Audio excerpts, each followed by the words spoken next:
Halo guys, apa kabar kalian semua? Semoga kalian sekeluarga selalu sehat dan dalam lindungan Tuhan ya. Semoga dilancarkan juga rezekinya. Di video kali ini, Minja akan bawain alur cerita film yang berjudul Deep Water. Sebelum mulai ke videonya, jangan lupa untuk support channel ini dengan cara like, comment, share, dan subscribe. Jangan lupa buat nyalain notifikasi juga biar kalian gak ketinggalan video-video terbaru dari kita. Yaudah, tanpa berlama-lama lagi, langsung saja kita masuk ke alur ceritanya. Film dimulai dengan memperlihatkan seorang bapak-bapak bernama Vic yang sedang bersepeda untuk pulang ke rumahnya. Sesampainya di rumah, istrinya yang bernama Melinda pun telah menunggunya sambil duduk di tangga rumah mereka. Nothing.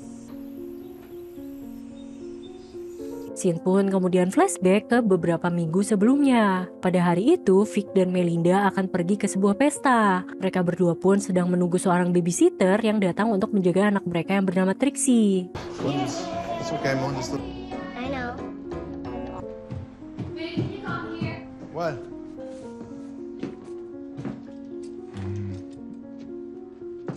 Really?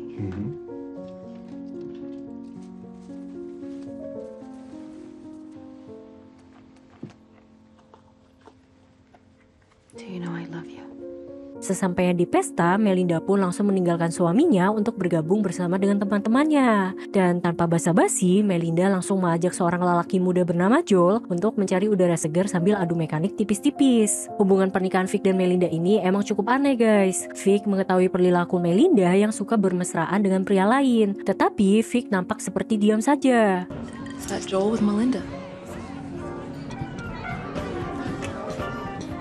Tak lama kemudian, Vic mendapatkan laporan dari temannya bahwa Melinda sedang mabui berat dan sedang konser nyanyi-nyanyi gak jelas. Namun, bukannya menghentikan istrinya, Vic malah menghampiri Joel, pria selingkuhan Melinda. Di sini, Vic bercerita tentang seorang pria bernama Martin yang dulu pernah menjadi selingkuhan Melinda. Kabarnya, beberapa bulan belakangan ini Martin menghilang entah kemana. Vic pun kemudian mengatakan bahwa dia telah menghabisi Martin. Joel pun tentu saja tidak percaya dan menganggap bahwa Vic sedang bercanda. Vic pun sengaja memasang wajah serius untuk menakut-nakuti selingkuhan istrinya itu. You want me to believe you did something to Martin McGrath? God, no. She'd be horrified. A friend of your wife's. I don't believe you. Joel yang jiper akhirnya memilih untuk pergi meninggalkan pesta. Melihat Joel yang tiba-tiba pergi begitu saja, Melinda pun bertanya apakah Vic mengatakan sesuatu kepadanya. Vic pun berbohong bahwa dia tidak mengatakan apapun kepada Joel.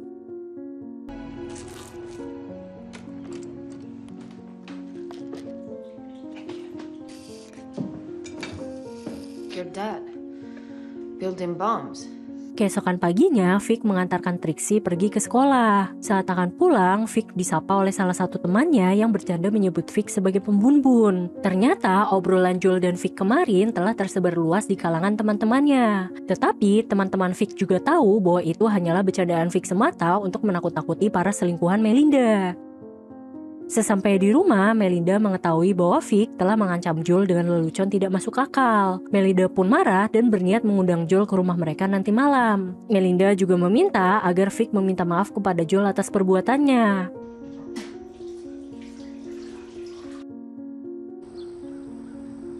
Is Melinda here? I'm just with you. Have a seat. Thanks. Remember him? No lime, right? You know, I got a job in New Mexico. Hint of tang, not too creamy. I think you're gonna love it. Yeah. I mean, I'm gonna be working. Suasana makan malam pun terbilang sangat canggung dan dipenuhi dengan perang sindiran. Vic merasa tindakan Melinda sangatlah tidak masuk akal yang dimana dia mengundang selingkuhannya untuk makan malam bersama dengan keluarganya sendiri. Karena suasana sudah mulai tidak kondusif, Melinda pun akhirnya menyuruh Vic untuk menidurkan Trixie di kamar. Normal. I don't think Joel would be over here having dinner with us. Trixie. Baby, I think it's time for bed.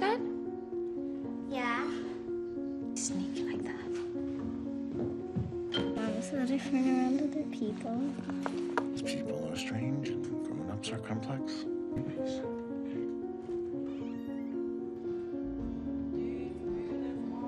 Setelah Trixie tertidur, Vic mempergoki Melinda yang sedang mabar pusreng bersama dengan Joel. Setelah mereka berdua selesai mabar, Vic pun menghampiri Joel yang kebetulan lagi sendirian. Di sini, bukannya meminta maaf, Vic malah menceritakan tentang bagaimana cara dia menghabisi Martin. Vic juga mengancam akan menghabisi Joel jika Joel tidak segera pergi dari sana. Beberapa hari kemudian, keluarga Vic diundang untuk datang ke sebuah pesta. Di pesta itu, Vic berkenalan dengan seorang penulis bernama Don. Di sini, Don mengatakan bahwa dia mengenal Vic sebagai pembunuh Martin. Mendengar itu, seluruh orang di sana pun tertawa karena itu merupakan lelucon yang sengaja dibuat Vic untuk menakut-nakuti Joel. Built the chip for drones that help them find the people they didn't apologize. Yeah, but the chip is used to kill people. It was a joke. Di tengah-tengah pesta, Vic berkenalan dengan Kelly yang merupakan istri dari Don. Mereka berdua pun mengobrol dan nampaknya obrolan mereka ini cukup nyambung. Vic akhirnya mengajak Kelly untuk berdansa dengannya. Seluruh orang di sana pun nampak heran melihat kelakuan Vic yang tidak terlihat seperti biasanya. Sebab baru pertama kali ini Vic terlihat sangat dekat dengan wanita lain selain Melinda. Selesai dari pesta, Melinda pun nampak sedikit cemburu melihat kedekatan Vic dengan Kelly. Tanpa babi bu, Melinda pun langsung memberikan servis yang paling gacor agar Vic tidak berpaling darinya. Cross your mind.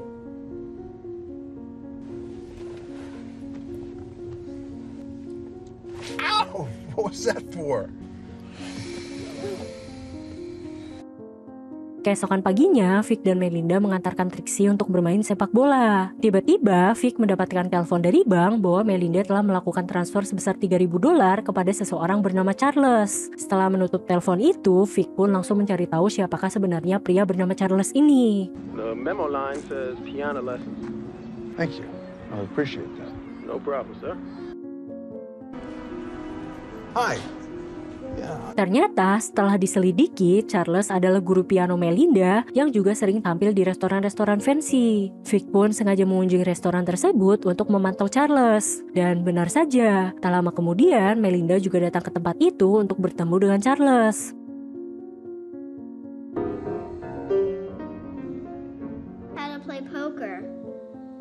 The motion aims to not only expand the program, but Sesampainya di rumah, Vic menemukan cincin nikah Melinda yang sengaja dia lepaskan. Dan beberapa saat kemudian, Melinda pulang dalam keadaan yang sangat mabui. Dinner with a new friend.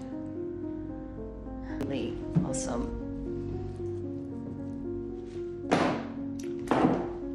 Vic pun memberikan kabar kepada Melinda bahwa Martin telah ditemukan dalam keadaan meninggoy. Mendengar itu, Melinda pun nampak sedih dan syok karena salah satu selingkuhan tercintanya telah tiada. Keesokan paginya, Vic dan Trixie pergi untuk mengadopsi seekor anak anjing. Dad, Di perjalanan pulang, Vic melihat Charles yang sedang memegang sebuket bunga. Dan sesampainya di rumah, buket bunga tersebut telah terpajang di meja makan rumahnya. Vic yang tahu bahwa bunga tersebut adalah pemberian dari Charles langsung membuangnya ke tempat sampah.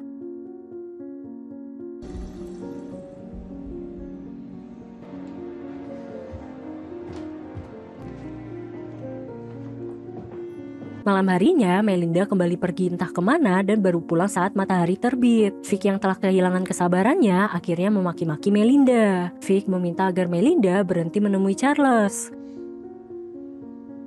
Okay. You're drunk. You have no idea. Are you waiting up all night like a parent?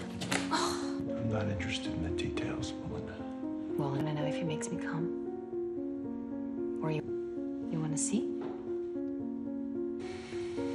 No. No? Yeah. Kill yourself.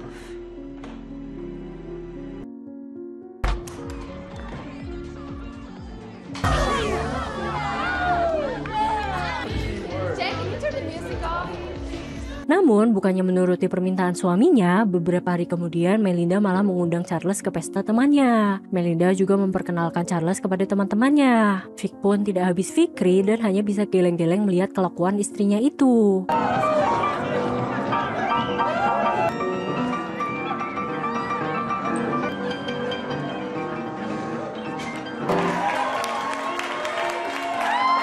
Nice to meet you. Thanks for giving my wife piano lessons. Yeah, no. I think you both remember.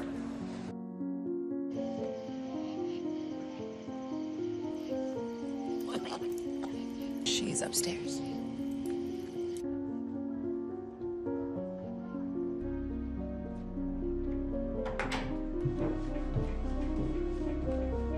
Malam harinya, Vic kembali mempergoki Melinda yang diam-diam mengajak Charles berduaan di kolam renang. Vic pun hanya bisa menyaksikan Melinda yang asik mesra-mesraan dengan pria lain di depan matanya.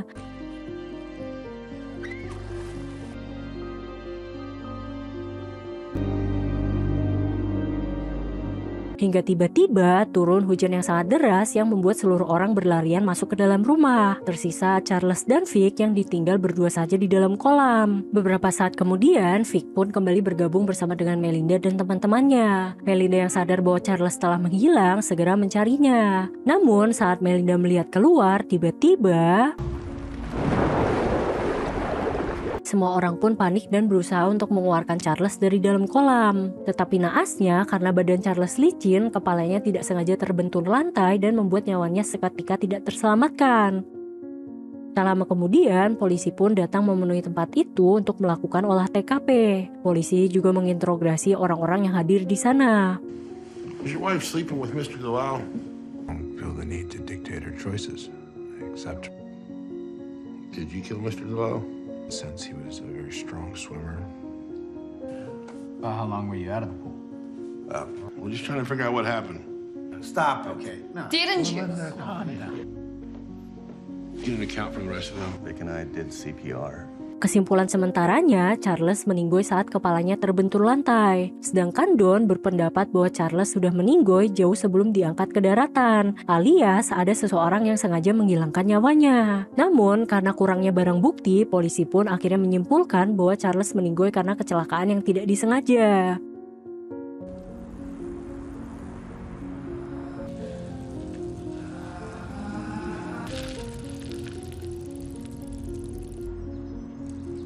Keesokan harinya, Vic merasa bahwa ada seseorang yang sedang mengikutinya.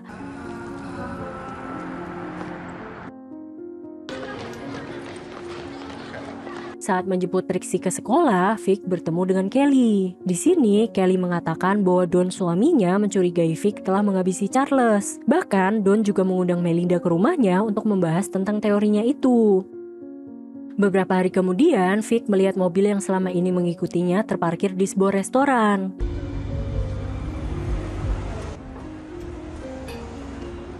Vic pun masuk ke dalam restoran tersebut dan menemukan Melinda yang sedang makan bersama dengan seorang pria bernama Victor. Victor sedang meminta bantuan Melinda untuk mencarikan gedung yang bisa dia sewa untuk membuka jasa praktek psikiaternya. Vic pun tidak mencurigai Victor sebagai selingkuhan baru Melinda karena biasanya Melinda mencari seseorang yang lebih muda. Vic yakin bahwa Victor ini adalah seorang private investigator yang disewa Melinda dan Don untuk menyelidiki kasus kematian Charles. Vic pun langsung melabrak Don di rumahnya dengan menunjukkan bukti transfer yang masuk ke rekening Melinda.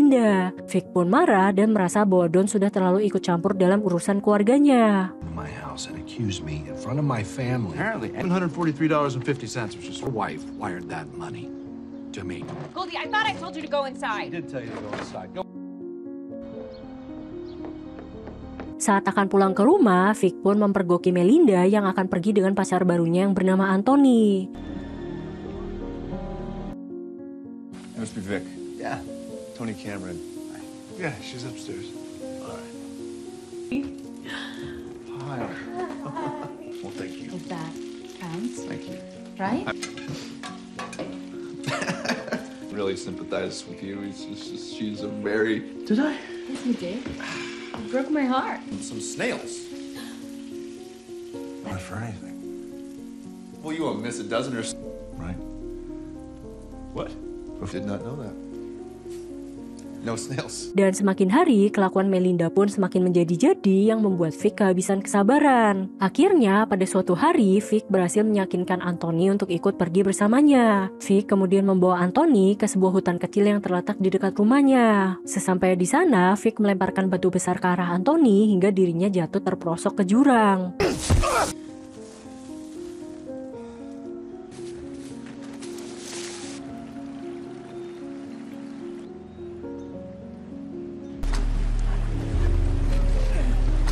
Setelah itu, Vic pun turun untuk mengambil dompet milik Anthony dan menenggelamkan jasadnya ke sungai.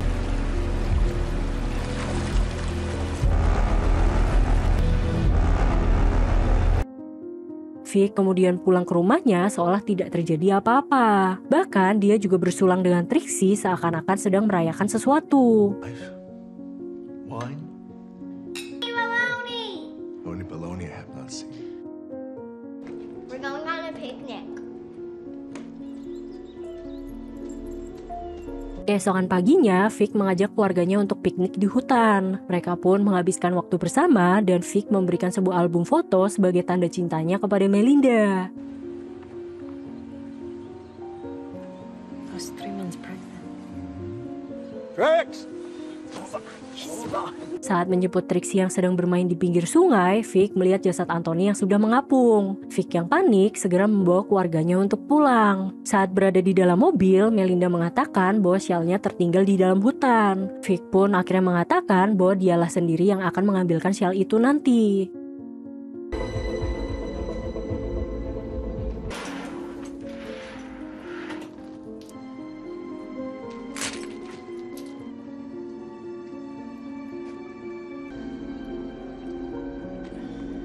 Sesampai di rumah, Melinda menemukan dompet Anthony yang disimpan oleh Vic. Melinda pun yakin bahwa Vic telah menghabisi Anthony dan langsung menelpon Don untuk memberitahunya. Sementara itu, di dalam hutan, Vic berusaha untuk menenggelamkan jasad Anthony. Dan tak lama kemudian, tiba-tiba Don pun datang dan mempergokinya. Don yang ketakutan pun akhirnya berusaha untuk berlari kabur dari sana. Vic yang sudah terbiasa bersepeda di jalur itu pun segera mencari jalan pintas dan berhasil memotong jalur mobil Don. Don yang kaget pun langsung membanting setirnya dan berujung mobilnya terjatuh ke dalam jurang.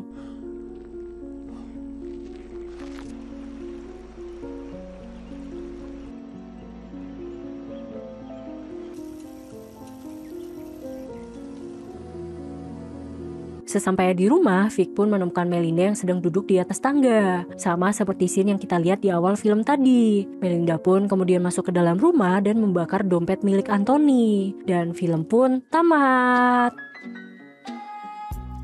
Sebuah film yang sungguh, sudahlah. Jujur, Mince sih kesel banget sama dua-duanya ya. Melindanya gak tahu diri, sedangkan Vic juga gak bisa tegas dengan istrinya. Tetapi, Mince gak membenarkan tindakan Vic maupun Melinda ya guys. Don't try this at home. Oke, segitu dulu video kali ini. Semoga kalian terhibur dengan alur filmnya. Last but not least, buah kelapa, buah manggis. Jangan lupa subscribe ya manis. Thank you for watching and see you in the next video. Bye-bye guys.